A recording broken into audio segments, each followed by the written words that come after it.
They say the suspect reportedly ran away from the scene, stealing a police car along the way.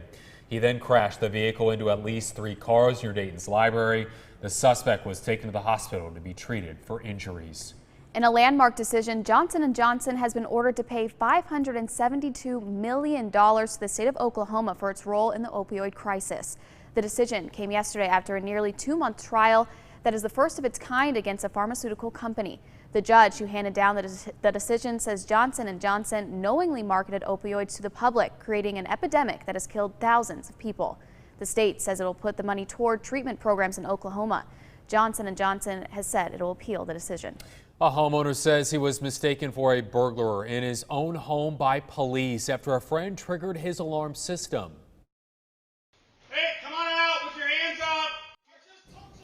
Well, this homeowner says he had cleared it with the alarm company, but when officers arrived, the front door was wide open. The homeowner says officers didn't believe that he was the owner and was handcuffed in place in the back of the cruiser. Luckily, a police supervisor who knew the homeowner came by and put an end to the situation. The police department is reviewing the actions of its officers. In New York, robbers managed to steal $4 million worth of jewelry on Sunday afternoon. New York police say 3 men walked into a jewelry store posing as customers.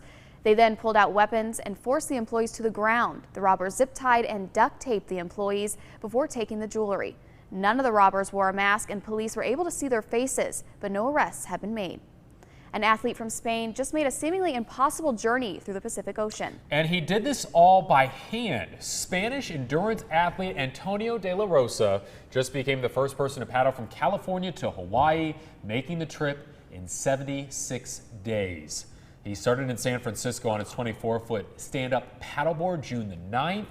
The vessel was equipped with supplies, GPS navigation, and solar panels for power. It had no motor.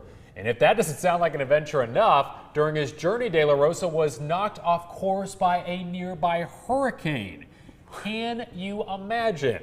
Let's get the latest check of the forecast right now with meteorologist Eric Sorensen. Our lives are really boring. What did you do yesterday? Well, I moved some hostas around in my backyard, and that was it. I threw the newspaper for the dog, went to a salad bar. And that was my day outside of work, 6:25. Man, if you're heading out and about here this morning, we want to get you caught up on traffic. Here's a look at I-74. Downtown Moline moving along fine here this morning. We'll keep watching things. No slowdowns on our area roads. Hey, here's Burlington this morning. Hey, looking for you and our real sky forecast. Right overhead, a little fog this morning. That goes away here. Look at the temps. By midday, mid-70s. We'll look for highs in Burlington, perhaps around 81 degrees under a mostly cloudy, or I should say mostly sunny sky. No clouds pretty much in our forecast today. They're going to give us any problems. You can see those low clouds there. That's because we've got humidity still left in the very lowest parts of our atmosphere this morning. And that moves away as the humidity drops. Upper 70s near 80 degrees. 6:26, the bottom of the hour means your top news is next.